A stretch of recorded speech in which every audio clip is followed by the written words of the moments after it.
So I'm in surgery.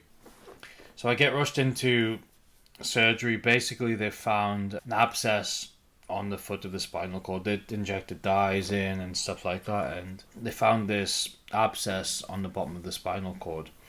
And they rushed me into emergency surgery. My parents were on the way down at this point. They did the surgery overnight, and they hoped they'd caught the infection or found the issue of the infection, what was an abscess at the bottom of my spinal cord by my coccyx at the bottom. And actually, I came out of surgery half alright. I was still had a massive infection in the body. Alright, and my parents were there and everyone was upset and people were worried because they just operated on my spinal cord and they wanted to check how it was. And people still worry around about being paralyzed. And so a day or so later, my parent or my mum or dad, one of them was due to, my sister was due to go back to Newcastle, and they went back, and that night I actually went massively downhill fast. So basically they hadn't caught the infection. There was another abscess formed on the spinal column, and it had travelled, and it had, since it was higher, I don't know where it was, but it was a bit higher than the one really low down. It started affecting my breathing, so I couldn't. So basically, my lungs started collapsing, and my condition just got way worse. And they were just like, "Wow, we've done 5-6 hours of surgery, haven't caught it." They rang my parents and said, basically, you're going to have to come back down immediately. First train you can, because it's not looking good, and it really could be the last time you see Bradley. It's a very difficult situation. We haven't caught it. The infection levels are crazy. His lungs have collapsed. We're just not really sure he's going to make it. So I think it was 2 a.m. that night. And obviously, my parents couldn't get there at this point. I think my mum and my dad, I think my mum was still in London. And got to 2 a.m. and they were like, can't even wait till the next day to get people in to operate or to see him. It's critical, he's going to die unless we do something immediately. So they rang a neurosurgeon on standby, because it had to be super specialist because it was such a difficult case. And he obviously came in to, I think it was 2 a.m. started operation 2:33, and they operated. I think there was two of them operated for, I think, 7 to 10 hours.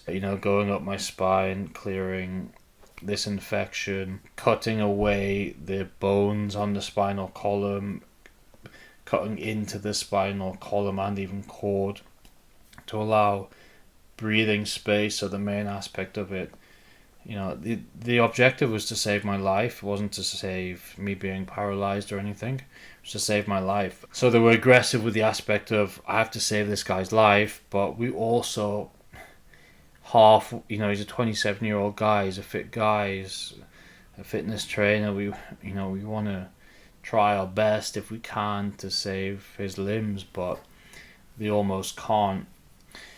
So come through the 7 to 10 hour operation, I died once, maybe twice. They reckon I had a stroke.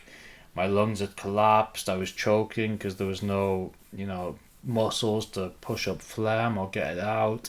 I was face down because they were operating on my back. My whole back was opened up because they were operating on the whole spinal cord. It went up to my neck at C4. So they actually stopped operating at C4. What effectively is, here.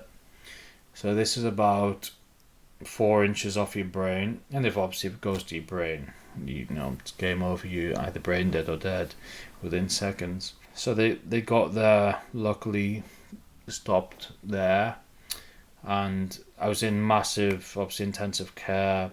They wanted to bring me round because they wanted to check, first of all, if I was completely brain dead, if they hadn't really caught it and it had gone to my brain, or the infection had just brought all the breathe, because they were worried because there was no oxygen in my body, because I couldn't breathe.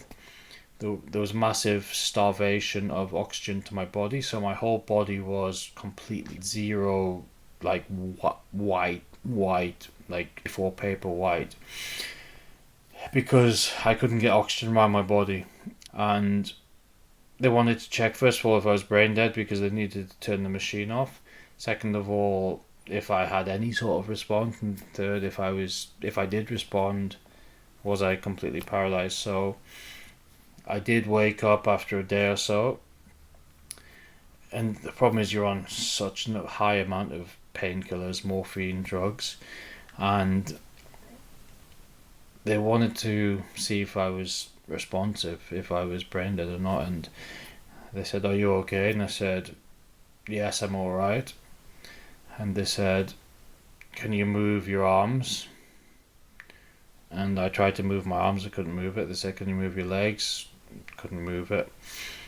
And they said, "Okay, you're obviously very tired." And that they made up their mind at that point that they'd saved my life, and I had brain capacity. I was responsive, but I was paralyzed, somewhere between T4 and C4.